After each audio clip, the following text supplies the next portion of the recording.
दुनिया के नक्शे में एक ऐसा देश है जिसे हम माँ का दर्जा देते हैं और उस देश का नाम है भारत। उसी भारत माँ के गोद में प्राकृतिक, सामाजिक, ऐतिहासिक व आर्थिक रूप से संपन्न राज्य है छत्तीसगढ़, जिसे हम छत्तीसगढ़ के वासी छत्तीसगढ़ महतारी यानी माँ कहते हैं।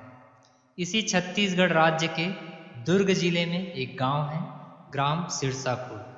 यह गांव धार्मिक, सांस्कृतिक, ऐतिहासिक व आर्थिक रूप से संपन्न है और इसी गांव में स्थित है भाई बहन के पवित्र रिश्ते की जीवंत गाथा पर आधारित मंदिर श्री साजा राउत देवालय। तो आइए जानते हैं श्री साजा राउत देवालय को विस्तार से।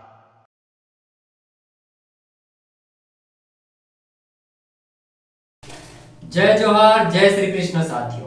साथियों आज हम आपको बताने के साथ साथ दिखाने वाले हैं छत्तीसगढ़ में से एक गढ़ सिरसागढ़ को, जिसका वर्तमान में नाम है ग्राम सिरसाखुर्द, और साथ ही ग्राम सिरसाखुर्द में स्थित मंदिर श्री साजा राउत देवालय को, जो भाई बहन के पवित्र रिश्ते की जीवंत गाथा का ऐतिहासिक प्रमाण है। साथियों, आज जो हमारा राज्य छत्तीसगढ़ के नाम से जाना जाता है, वह अपने वर्तमान छत्तीसगढ़ नाम से पहले अनेक चरणों से गुजरा है। जैसे रामायण काल में छत्तीसगढ़ को दक्षिण कोसल कहा जाता था, तो महाभारत काल में छत्तीसगढ़ को कोसल या प्राग कोसल कहा जाता था। वहीं गुप्त काल में छत्तीसगढ़ को कोसल या दक्षिणापथ के नाम से जाना जाता था और मुगल काल में छत्तीसगढ़ को रतनपुर राज्य कहा जाता था। साथ ही ब्रिटिश यानी कि अंग्रेजों के शासन काल में छत्तीसगढ़ को महाकोसल के नाम से जाना जाता था। साथियों, हमारे राज्य का जो वर्तमान छत्तीसगढ़ नाम है, उसके पीछे कलचुरियों की प्रशासनिक व्यवस्था रही है। प्रशासनिक व्यवस्था थी जिसके आधार पर छत्तीसगढ़ का नामकरण हुआ है। जैसे कलचुरियों ने प्रशासनिक सुविधा के लिए इस क्षेत्र को छत्तीसगढ़ों यानी कि किलों में विभाजित किया था और हमारे राज्य के छत्तीसगढ़ नामकरण का यही क्या बना, आधार बना। ब्रह्मदेव राय जी का जो खल्लारी शिलालेख है, उसमें बताया गया है कि शिवनाथ नदी के उत्तर व दक्षिण में 18 गढ़ थे। इस बात की वहां पे वर्णन है ब्रह्मदेव राय जी के खल्लारी शिलालेख में। शिवनाथ नदी के उत्तर में रतनपुर शाखा के 18 गढ़ और शिवनाथ नदी के दक्षिण में रायपुर शाखा के 18 गढ़ों का वर्णन है। साथियों, आज हम देखेंगे रायपुर शाखा के 18 गढ़ों में से एक गढ़ सिरसागढ़ को, जो वर्तमान में ग्राम सिरसाखुर्द के नाम से जाना जाता है। सिरसागढ़ की पहचान है ग्राम सिरसाखुर्द में स्थित मंदिर श्री साजा राउत देवालय, जो भाई बहन के पवित्र रिश्ते की जीवंत गाथा का ऐतिहासिक प्रमाण है। दुर्ग संभाग का जिला मुख्यालय दुर्ग से धमधा रोड स्टेट हाईवे 07 पर शिवनाथ नदी के पूर्वी तट पर स्थित है ग्राम सिरसाखुर्द, जो प्राचीन समय में छत्तीसगढ़ के 36 गढ़ों में से एक गढ़ रहा है। सिरसागढ़ के अंतर्गत 84 गांव आते थे, क्योंकि कलचुरियों की जो प्रशासनिक व्यवस्था थी वह इस प्रकार थी, जिसमें प्रशासन की सबसे बड़ी इकाई मंडल होती थी और मंडल का प्रमुख मांडलिक कहलाता था। मंडल जैसे मतलब रतनपुर शाखा के 18 गढ़ों को मिलाकर एक मंडल बना दिया गया और उस मंडल को नाम दे दिया गया रतनपुर मंडल, और उसका एक प्रमुख अधिकारी होता था जिसको मांडलिक कहा जाता था, और उसी मांडलिक के अधीन रतनपुर शाखा के सभी 18 गढ़ आते थे। ठीक उसी प्रकार रायपुर शाखा के सभी 18 गढ़ों को मिलाकर एक मंडल बना दिया गया, जिसको रायपुर मंडल कहा जाता था, और रायपुर मंडल का एक प्रमुख अधिकारी होता था जिसको मांडलिक कहा जाता था, और उस मांडलिक के अधीन रायपुर शाखा के सभी 18 गढ़ आते थे। प्रशासन की दूसरी सबसे बड़ी इकाई थी गढ़, जिसको किला भी कहा जाता था। गढ़ का प्रमुख दीवान कहलाता था और दीवान को गढ़पति या राजा भी कहा जाता था। गढ़ में न्यूनतम 84 ग्रामों का समूह होना अनिवार्य था। न्यूनतम का मतलब है कम से कम अनिवार्य रूप से 84 गांव होने थे, पर 84 से अधिक गांव भी एक गढ़ में हो सकते थे। प्रशासन की तीसरी सबसे बड़ी इकाई थी बारहों, जिसको तालुका भी कहा जाता था। बारहों या तालुका, इसका प्रशासनिक प्रमुख दाऊ कहलाता था और इसमें न्यूनतम 12 ग्रामों का समूह होता था। न्यूनतम का मतलब है कम से कम 12 गांवों का होना अनिवार्य था, लेकिन 12 से अधिक गांव हो सकते थे। जो बारहों का निर्माण किया गया था वो 12 राशियों को ध्यान में रखकर किया गया था। प्रशासन की सबसे छोटी इकाई थी ग्राम, जिसका प्रमुख गौटिया कहलाता था। ग्राम का मतलब वर्तमान में जैसे एक गांव होता है, ठीक उसी प्रकार उस समय भी ग्राम होता था, और एक गांव में 4 से 5 छोटे छोटे गांव भी समाहित होते थे। जैसे अभी हम लोग देखते हैं कि एक ग्राम पंचायत के अंतर्गत कई उसमें 2-3 आश्रित ग्राम भी समाहित होते हैं, ठीक उसी प्रकार उस समय भी ग्राम का निर्माण किया गया था, और ग्राम का प्रमुख गौटिया कहलाता था। गौटिया का मतलब है जैसे अभी वर्तमान में ग्राम प्रमुख या ग्राम का जो प्रधान होता है उसको हम लोग सरपंच बोलते हैं, ठीक उसी प्रकार उस समय जो सरपंच का पद रहा होगा उसको गौटिया नाम से जाना जाता था। गढ़ में गांवों की संख्या 84 से अधिक तो हो सकती थी, किंतु 84 से कम कदापि नहीं हो सकती थी, क्योंकि राज्य जो है सूर्यवंशियों का था। अतः सूर्य की 7 किरणों तथा 12 राशियों को ध्यान में रखकर गढ़ और तालुकों का निर्माण किया गया था। इस प्रकार सर्वत्र सूर्य देवता का प्रताप झलकता था उस समय। ग्राम सिरसा खुर्द जो है राजधानी रायपुर से 40 किलोमीटर दूर है और जिला मुख्यालय दुर्ग से 10 किलोमीटर की दूरी पर स्थित है। साथियों, लोक गाथा में बताया जाता है कि श्री साजाराव जी का जन्म एक संपन्न राउत यानी कि यादव परिवार में हुआ था। श्री साजाराव जी के जो पिताजी थे वो सिरसागढ़ के दीवान यानी कि गढ़पति या राजा थे, और उस समय सिरसागढ़ के अधीन 7 तालुका मतलब 84 गांव आते थे। श्री साजाराव जी के परिवार के कुल देवता ठाकुर देव यानी कि भगवान श्री कृष्ण थे। श्री साजाराव जी के माता पिता के साथ साथ गढ़ की प्रजा भी ठाकुर देव यानी कि भगवान श्री कृष्ण के उपासक थे। श्री साजाराव जी के जो माता जी थी वो बहुत ही धार्मिक प्रवृत्ति की व साज सज्जा की कला में निपुण थी। जब श्री साजाराव जी का जन्म हुआ तो जन्म से ही श्री साजाराव जी के चेहरे में सुंदरता, सौम्यता व बहादुरी के लक्षण दिखने लगे थे। जन्म के पश्चात नामकरण के अवसर पर उनकी माताजी ने बालक को बहुत ही सुंदर तरीके से सजाकर गढ़ के प्रजा के सम्मुख लेकर आई, और क्योंकि राजा जो है प्रजा की इच्छा को सर्वोपरि मानता था, इसलिए राजा जो है अपने हर निर्णय में प्रजा से सहमति लेता था। इसलिए अपने पुत्र के नामकरण के अवसर पर भी राजा ने प्रजा से पूछा कि आप अपने भविष्य के राजा का क्या नाम रखना चाहते हैं। इस पर प्रजा ने बहुत देर तक विचार विमर्श किया कि राजा के बेटे को क्या नाम दिया जाए, और अंत में बच्चे के जो साज सज्जा को देखकर सबके मन में, मतलब बच्चे को जिस तरह से सजाया गया था उसको देखकर सबके मन में एक विचार आया कि इस बच्चे का नाम साजा रखा जाना चाहिए। और फिर थोड़ी देर पर सब जो प्रजा के बहुत बड़ा एक हिस्सा था वो सभी साजा नाम पर सहमत हो गए, और इस प्रकार बच्चे का नामकरण रखा गया।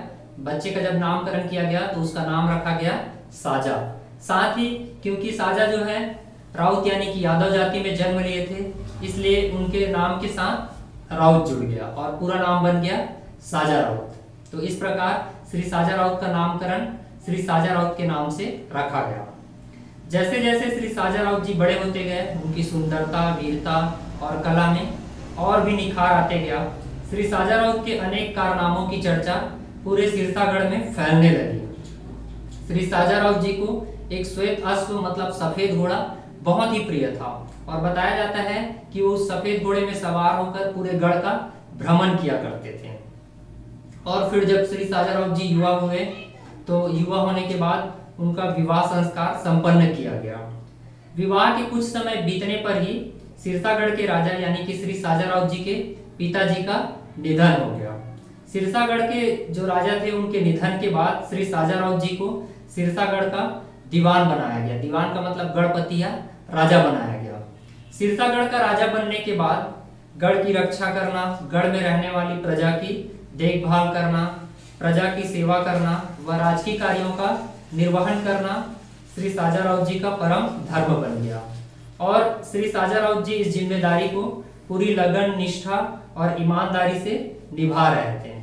पर भगवान को कुछ और ही मंजूर था। एक समय ऐसा आया कि सिरसागढ़ में भयानक अकाल पड़ गया। इस अकाल के वजह से बहुत से लोगों की भूख से मृत्यु हो गई। प्रजा का एक बड़ा हिस्सा इस अकाल से बचने के लिए सिरसागढ़ से पलायन कर अन्य गढ़ों में जाकर बसने लगी, और इस प्रकार एक खुशहाल और आबाद गढ़ सुनसान और वीरान सा होने लगा। इस अकाल से सिरसागढ़ के राजा श्री साजाराव जी बहुत ही चिंतित होकर टूटने लगे और अपने गढ़ को अकाल से मुक्ति दिलाने के लिए उपाय खोजने लगे। और अंत में श्री साजाराव जी ने यह तय किया कि वह स्वयं ही खेती करके अपने गढ़ को अकाल से मुक्ति दिलाएंगे, क्योंकि गढ़ की प्रजा बहुत दुखी थी। इस हालात में श्री साजाराव जी जो सिरसागढ़ के राजा थे, उन्होंने सोचा कि मैं खुद खेती करके अपने गढ़ को अकाल से मुक्ति दिलाऊं।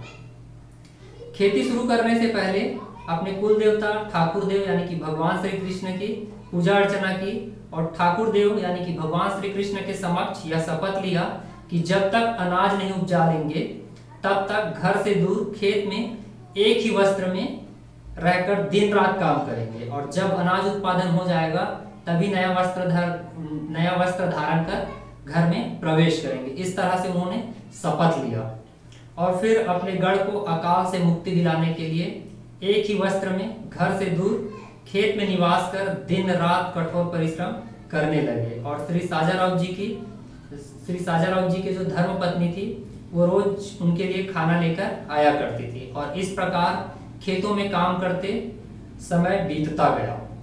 श्री साजाराव जी एक ही वस्त्र में दिन रात काम करते थे, अतः उनका वस्त्र धीरे धीरे घिसने की वजह से फटने लगा।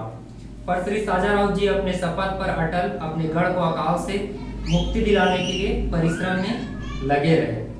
एक दिन ऐसा आया कि झाड़ियों में फंसकर उनके वस्त्र पूर्ण रूप से छिन्न भिन्न हो गए, अतः वह निर्वस्त्र हो गए। पर फिर भी बिना वस्त्रों के ही वे हल चला रहे थे ताकि उनके गढ़ को अकाल से मुक्ति मिल जाए। जब श्री साजाराव जी पूर्ण रूप से निर्वस्त्र हो गए, उसी दौरान उनकी पत्नी को भी तेज ज्वर यानी कि बुखार हो गया और वो चलने में असमर्थ हो गई, क्योंकि बुखार की वजह से श्री साजाराव जी की पत्नी जो है बहुत ज्यादा उनके स्वास्थ्य में गिरावट हो गया था और वो चलने में असफल हो रही थी। इसी वजह से उन्होंने श्री साजाराव जी की जो बहन थी, जिनको गौरी दीदी के नाम से जाना जाता है, तो गौरी दीदी को अपने भाई श्री साजाराव के लिए भोजन लेकर खेत जाने को कहा उनकी भाभी ने, ताकि श्री साजाराव जी भूखे न रह जाए। अपनी भाभी के कहने पर गौरी दीदी अपने भाई श्री साजाराव के लिए भोजन लेकर घर से खेत जाने के लिए निकली। चलते चलते खेत के समीप पहुंचकर पीपल पेड़ के नीचे अपने भाई को दूर से ही खाना खाने के लिए आवाज लगाई। बहन गौरी दीदी ने अपने भाई श्री साजाराव को दूर से ही आवाज लगाई कि आओ भैया खाना खा लो। आवाज सुनकर वह दूर से ही देखकर श्री साजाराव जी को इस बात का पता चल गया कि आज खाना लेकर पत्नी नहीं बल्कि बहन गौरी आई है। अब श्री साजाराव जी ने सोचा कि उनकी बहन उन्हें बिना वस्त्रों के देखे, इससे अच्छा होगा कि वह शिला यानी कि पत्थर में परिवर्तित हो जाए। और श्री साजाराव जी ने भगवान श्री कृष्ण से प्रार्थना किया कि हे भगवान, मेरी बहन मुझे बिना वस्त्रों के देखे, उससे पहले मुझे शिला यानी कि पत्थर में परिवर्तित कर दीजिए। और भगवान ने उनकी प्रार्थना सुन ली और श्री साजाराव जी शिला यानी कि पत्थर में परिवर्तित हो गए। जब बहन गौरी ने देखा कि भाई श्री साजाराव जी पत्थर यानी कि शिला में परिवर्तित हो गए हैं, तो उन्होंने भी भाई के बिना जीना दुभर है कहकर भगवान से स्वयं को भी शिला यानी कि पत्थर में परिवर्तित करने की प्रार्थना की। इस प्रकार भाई और बहन दोनों ही शिला यानी कि पत्थर में परिवर्तित हो गए। जब गढ़ वालों को इस बात का पता चला कि उनके राजा श्री साजाराव जी व उनकी बहन गौरी दीदी दोनों ही शिला यानी कि पत्थर में परिवर्तित हो गए हैं, तो गढ़ की प्रजा बहुत दुखी हुई, बहुत हताश हुई। और फिर गढ़ वालों ने भाई बहन दोनों के अमर प्रेम की जीवंत गाथा को युगों युगों तक अमर करने के लिए श्री साजाराव मंदिर का निर्माण किया, जहां श्री साजाराव जी की भगवान स्वरूप शिला आज भी विराजमान है। यह मंदिर ग्राम सिरसाखुर्द में श्री साजाराव देवालय के नाम से जाना जाता है। श्री साजाराव देवालय से कुछ ही दूरी पर बहन गौरी दीदी की भी शिला स्वरूप देवी विराजमान है। श्री साजाराव देवालय में प्रत्येक वर्ष चैत्र व कुंवार नवरात्रि में भक्तों द्वारा बहु संख्या में ज्योति प्रज्वलित की जाती है। मंदिर परिसर में महावीर जन्मोत्सव, महाशिवरात्रि व श्री कृष्ण जन्माष्टमी में विशेष महोत्सव का आयोजन किया जाता है। साथ ही दशहरा, पोला व दीपावली के बाद आने वाले प्रथम गुरुवार को भव्य मेले का आयोजन किया जाता है। तो साथियों, ये थी सिरसागढ़ की कहानी और सिरसागढ़ में स्थित भगवान श्री साजा राउत के जीवन से जुड़ी कहानी। भगवान श्री साजा राउत के जीवन से जुड़ी अनेक कहानी और किस्से पूरे गढ़ में प्रचलित है, जिनको हम समय समय पर आप तक लेके आते रहेंगे। तो आज के इस वीडियो में बस इतना ही। जय जोहार, जय छत्तीसगढ़। देवी देवता सब सुहाय जेरा सिरसा मां, देवता सब सुहाय जेरा सिरसा मां, देवता सब सुहाय जेरा सिरसा मां, देवी देवता सब सुहाय जेरा सिरसा मां, जेरा सिरसा मां, जेरा सिरसा मां, जेवरा सिरसा मां, जेवरा सिरसा मां, जेवरा सिरसा मां, जेवरा सिरसा मां, जेवरा सिरसा मां, जेवरा सिरसा मां। सब झनके मैया